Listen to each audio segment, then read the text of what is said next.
Hi, my name is Nicole, licensed clinician, and we're here talking about everyday things that impact our mental health and fitness. One of those things being the mixed messages that we're getting from society about what it means to be an alpha male, alpha female, whatever.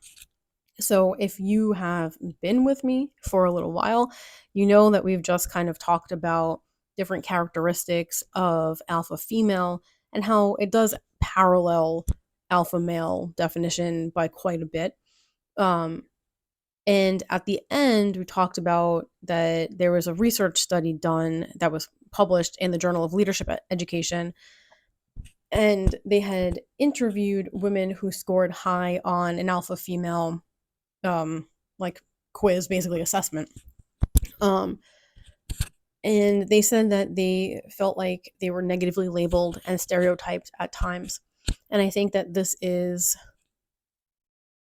something that I take a lot of issue with. And I think I've mentioned it before in various videos here and there, that people automatically assume that the alpha female is a bitch, um, or that they got their status by sleeping with somebody, or something along those lines, where it devalues the effort and it devalues the innate personality and characteristics of the person and makes it this like negative or external thing just because she could be a more threatening, or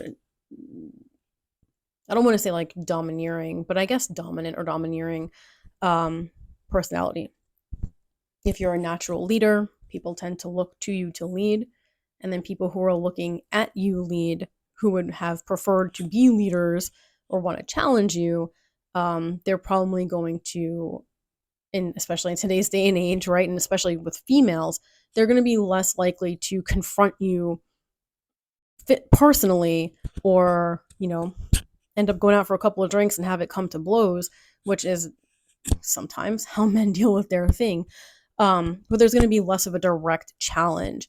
And so having these negative labels and the stereotype and the backstabbing and the slander and talk and stuff, that's kind of how beta females or omega females, or anybody down the line in between there, will try to undermine or undercut the leadership of an alpha female. And that can also be very stressful. So we're talking about, like, going back to stress levels in baboon alpha males, and we're looking at like, hey, like the stress levels for alpha females can be high, and then even more so in humans, because then you are kind of combating those labels and the stereotypes, and kind of always having to wonder what the people that you're leading kind of think, or what other people think about your leadership who aren't people that you're leading, because one would hope that the people that you're leading respect your authority and respect you as somebody who is involved and invested in their success as well.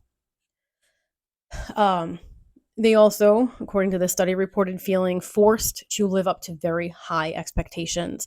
And I think that I can probably talk about that forever and ever, honestly, because the women still are the childbearing sex, gender. And if we are alpha and we are driven for, let's say, career success or education success, then we feel like we have to do everything always. We have to still be the nurturing mother. Maybe we want to still be the nurturing mother, and we also want to continue the trajectory of career or education, or whatever it is, expertise that we're pursuing. And so part of it is our own expectations that we have to live up to, and part of it is that society's telling us that, almost like, if you're only doing one thing, you're not good enough, even if you're an expert in that field. It's the question of, hey, like, you're 70 years old, you're an expert in your field, why didn't you have any kids? Or you're an expert in your field and you leave your field because you had kids and you want to dedicate time to them. And it's almost like this like tragedy when it shouldn't be. And it's incredibly difficult in American society in today's day and age to do both of those things to the best of your ability, to be a parent and also to pursue whatever it is you're pursuing, to be a good leader, to be an expert in your field. And so there are these very high expectations. And part of that, again, is put on by ourselves. And part of that is these mixed messages that we're getting from society about what should we be doing? Where does our value lie? Stay tuned.